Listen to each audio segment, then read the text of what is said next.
मुख्यमंत्री आदरणीय एकनाथ जी शिंदे, उप मुख्यमंत्री आदरणीय देवेंद्र फडणवीस जी,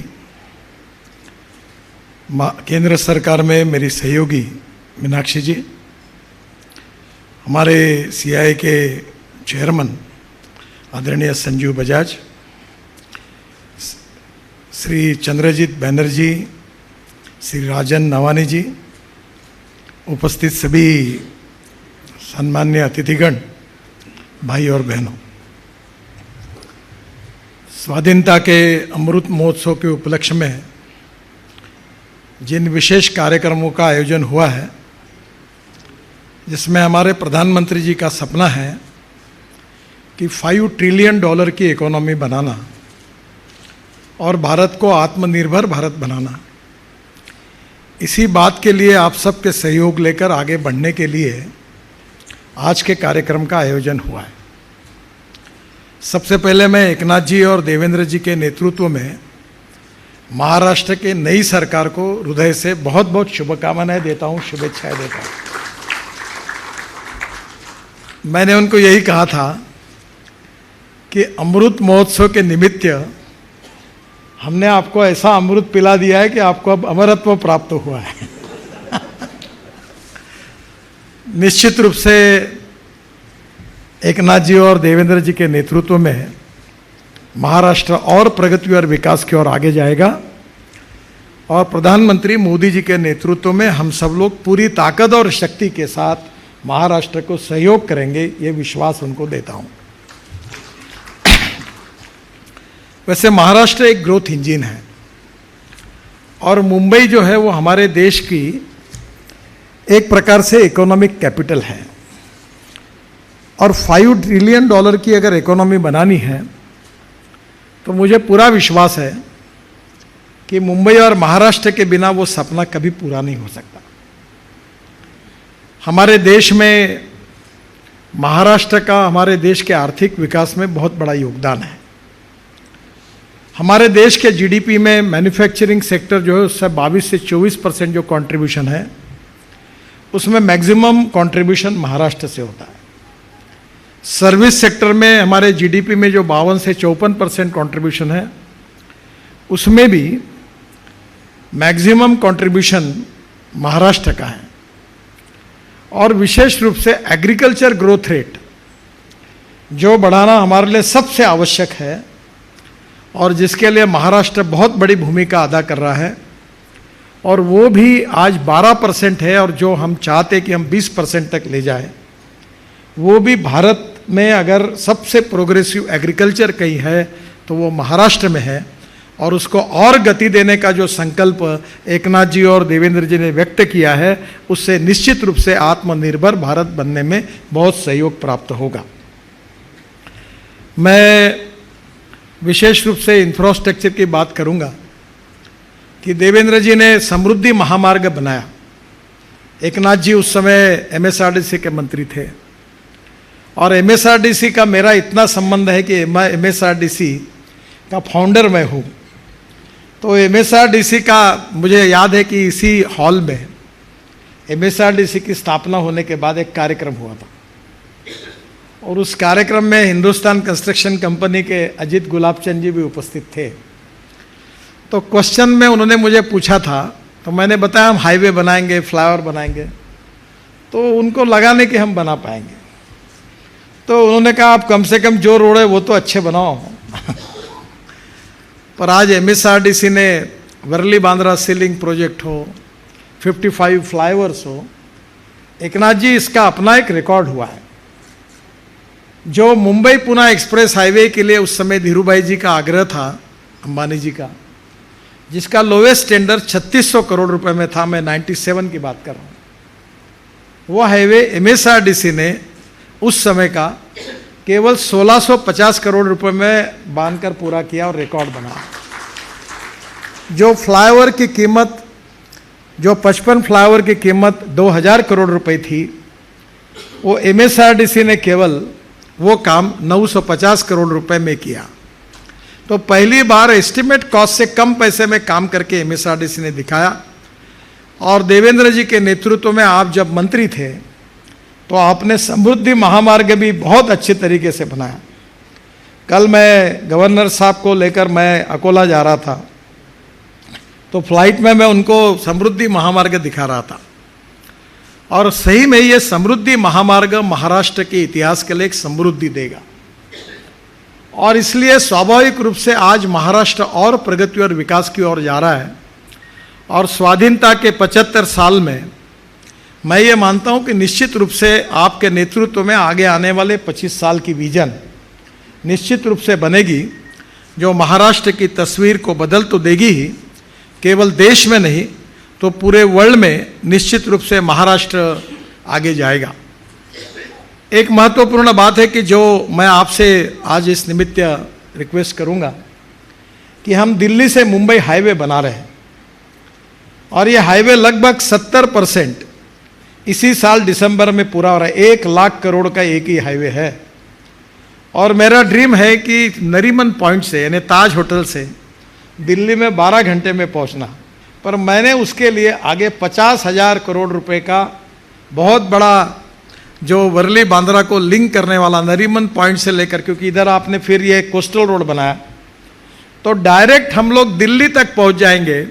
तो 50,000 करोड़ का एक बहुत बड़ा ब्रिज बनाकर डीपीआर बना के मैंने तैयार रखा है। मेरी 2-3 केवल कंडीशंस है कि वो जो जीएसटी लगेगा महाराष्ट्र का उसको मुझे माफ़ कर दो स्टील और सीमेंट का, और एग्रीगेट और सीमेंट जो लगेगा उसको रॉयल्टी फ्री कर दो, और थोड़ा सा ब्रिज के बाजू में जो खाली लैंड पड़ी होगी वो दे दो। 50,000 करोड़ मैं लगा दूंगा और ये हाईवे बना दूंगा, तो ये मुंबई के लिए बहुत बड़ा होगा। इसमें नई मुंबई जो है वो काफ़ी बड़ी डेवलप होगी। दूसरी और एक इम्पॉर्टेंट बात जो है, जो आज इंफ्रास्ट्रक्चर में ऑलरेडी हो रही है, कि अभी हम लोग पुणे से बेंगलोर हाईवे बना रहे हैं, पर बीच में उस समय के उप मुख्यमंत्री अजित पवार और मैं पुणे में हमारी मीटिंग हुई, अधिकारियों के साथ भी हुई, और अब उसको मैं मुंबई से बेंगलोर हाईवे बना रहा हूँ।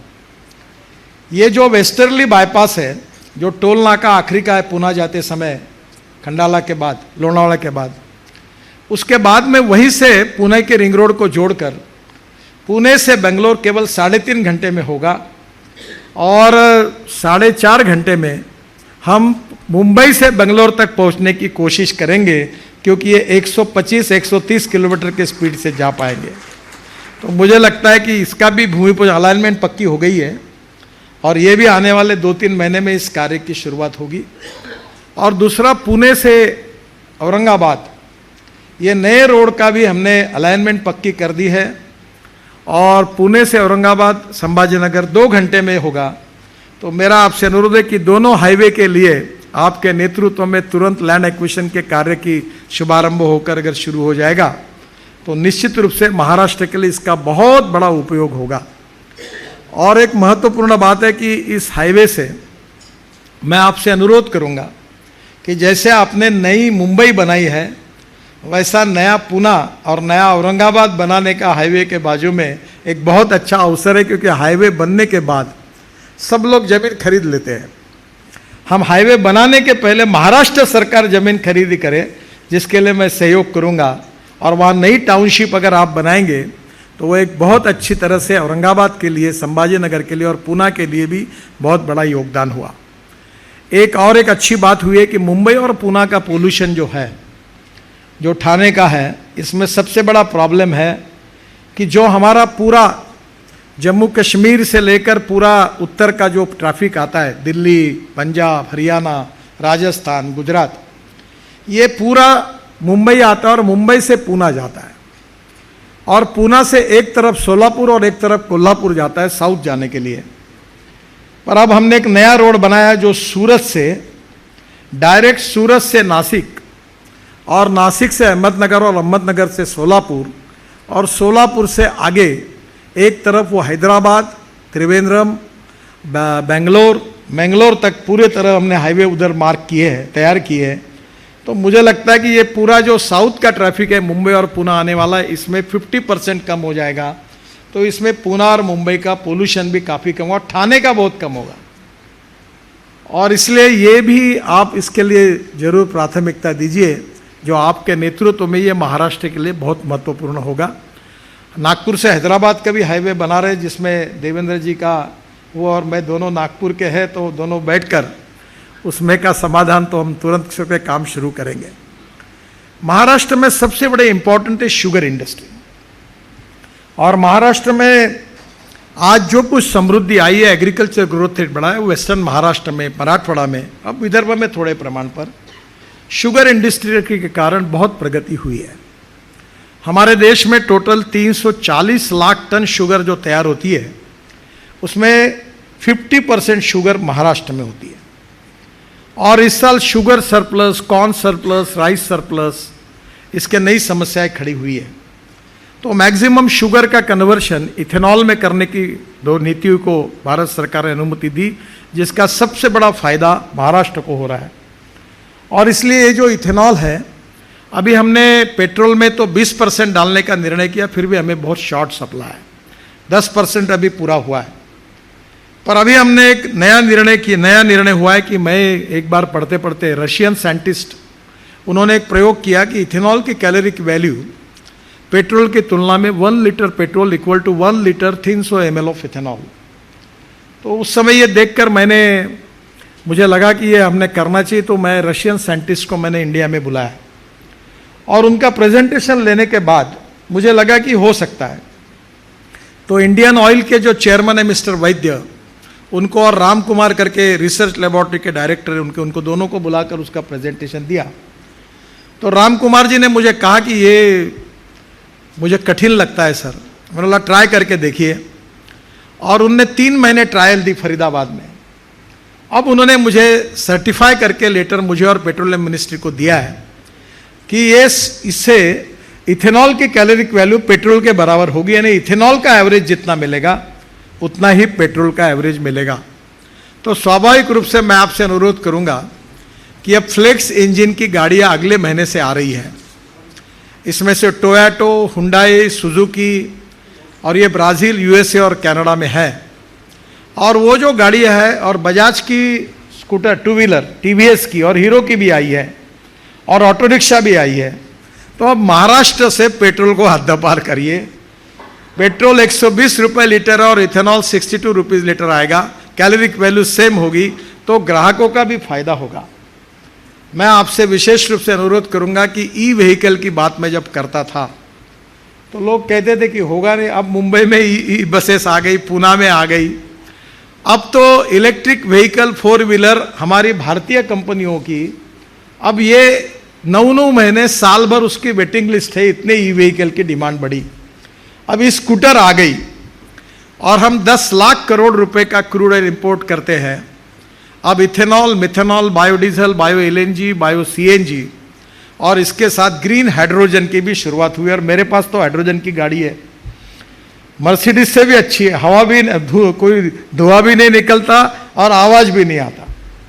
तो green hydrogen is a fuel for the future. और गवर्नमेंट ने अभी 3000 करोड़ रुपए का ग्रीन हाइड्रोजन मिशन तैयार किया है, हाइड्रोजन मिशन। और मैं आपसे अनुरोध करूंगा कि महाराष्ट्र ये प्रगतिशील है। ये जो पूरी वर्ल्ड की इकोनॉमी फ्यूल, फर्टिलाइजर और विशेष रूप से ये इसी के पीछे घूम रही है।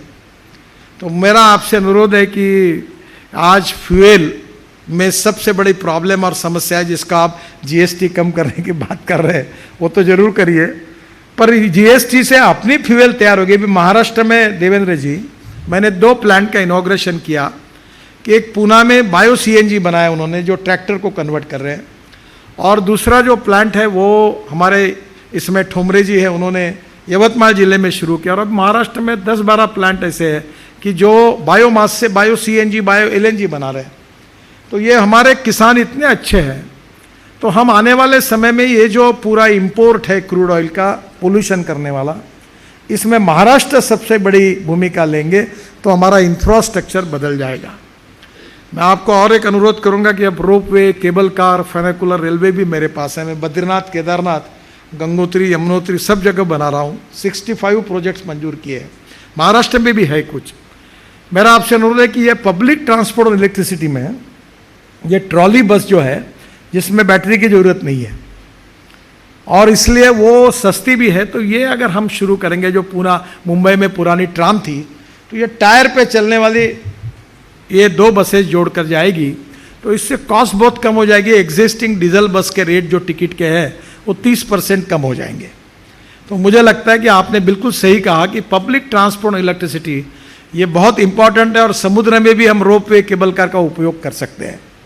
मुझे याद है कि मैं ये बीपी मंत्री था, तो बीपीटी में मैंने अलीबाग जाने के लिए ये हमारा रोपैक्स शुरू किया, और ये शुरू किया तो अब इतना गाड़ियाँ लेकर बसेस लेकर लोग जाते हैं। मुझे अब देखने के लिए एक बार उसको जाना है, पर लोग बहुत खुश है उसके कारण।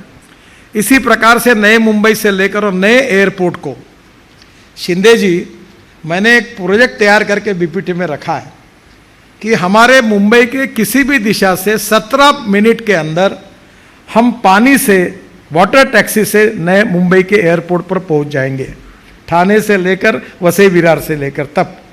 तो इसलिए ये प्रोजेक्ट अगर हो जाएगा तो रोड पर का भी ट्रैफिक कम होगा। और इसलिए जो आत्मनिर्भर भारत का जो संकल्पना है, जिसमें आपने बहुत अच्छी इरिगेशन को प्रायोरिटी दी है, विशेष रूप से इरिगेशन, पानी, यही महाराष्ट्र के लिए सबसे इंपॉर्टेंट सब्जेक्ट है। और आत्मनिर्भर भारत बनाने में हमको इंटीग्रेटेड थिंकिंग करना पड़ेगा। वी नीड इंडस्ट्रियल इन्वेस्टमेंट, उसके सिवा नहीं होगा, because we need to increase employment potential, and without employment potential we can not eradicate the poverty. और इसलिए निश्चित रूप से इंडस्ट्रियल डेवलपमेंट तो हमको करनी पड़ेगी, पर उसके साथ साथ एग्रो एमएसएमई और एग्रीकल्चर, रूरल और ट्राइबल में भी हमें इन्वेस्टमेंट बढ़ानी होगी। मैं, संजीव बजाज जी मुझे मिलने के लिए आए थे, तो मैंने उनसे अनुरोध किया कि सीआईआई में आप 2 प्रकार के चैप्टर खोलिए, एक agriculture, rural and tribal and forest based industries, जिसमें हमारी एक देश में गांधी जी कहते थे कि हमारी 90% पॉपुलेशन गाँव में रहती थी, अब 25% माइग्रेशन हुआ है, और ये 25% माइग्रेशन हुआ है वो सब शहर में आए, जिसमें मुंबई, दिल्ली, चेन्नई, यहाँ के प्रॉब्लम्स बड़े हैं। तो सीआईआई की तरफ से आत्मनिर्भर भारत बनाने के लिए, जब तक ये जो 65% पॉपुलेशन है, इनका जीडीपी ग्रोथ में केवल 12% कंट्रीब्यूशन है, और ये जो 12% कंट्रीब्यूशन है, ये हमको अगर 20% तक ले जाना है, तो सीआईआई के सपोर्ट के बिना ये नहीं होगा। और इसलिए निश्चित रूप से energy, solar energy, alternative fuels, बाकी तो हमारी स्टील इंडस्ट्री है, पावर है, ट्रांसपोर्ट है, ये सब में तो आप लोग इंटरेस्ट लेते ही है, और इसमें बहुत अच्छा काम भी करते हैं। पर मैं आपको स्पेशली रिक्वेस्ट करूंगा कि सीआईआई इस समय आत्मनिर्भर भारत बनाने का जो सपना है, इसको पूरा करने में agriculture growth rate, agriculture, rural, tribal, इसमें बहुत पोटेंशियल है। हमारा ताड़ोबा है, कभी आप, बहुत से लोग मुंबई में रोज हवाई जहाज में आते हैं। यहाँ के एक गायक आए थे नागपुर में, तो मैंने उनको भेजा ताड़ोबा, तो एक दिन में उन्होंने 9 टाइगर देखे। यानी फॉरेस्ट इतना अच्छा है कि फॉरेस्ट में टूरिज्म इतना अच्छा डेवलप हो सकता है, और ऑलरेडी हो रहा है। तो आप ये रूरल, ट्राइबल, एग्रीकल्चर और फॉरेस्ट बेस में गढ़चिरौली, चंद्रपुर, ठाणे जिले का ये जो ट्राइबल एरिया है, इसमें ग्रोथ रेट बढ़ाने के लिए सीआईआई का विशेष इनिशिएटिव होगा, तो आत्मनिर्भर भारत बनाने के लिए वो बहुत बड़ा कंट्रीब्यूशन होगा। रोड इंफ्रास्ट्रक्चर हम बनाए रहे, पानी हमारे लिए उपलब्ध कर ही रहे, और अच्छी अच्छी योजनाएं। देवेंद्र जी जब थे तो मैं वाटर रिसोर्सेस मंत्री था, तो मैंने 6000 करोड़ रुपए महाराष्ट्र को दिए उस समय, जो प्रोजेक्ट अधूरे पड़े थे उसको पूरा करने के लिए। और मैं एकनाथ जी, आपको और देवेंद्र जी को अनुरोध करूंगा कि सबसे पहली प्रायोरिटी सिंचाई को दो, इरिगेशन को दो, पानी को दो। हमारे पूरा सह्याद्री के पठार को पूरा पानी समुद्र में जा रहा है, उसको रोककर अगर आपने गोदावरी में लाया तो पूरे डैम मराठवाड़ा और वेस्टर्न महाराष्ट्र के पूरे भरे रहेंगे।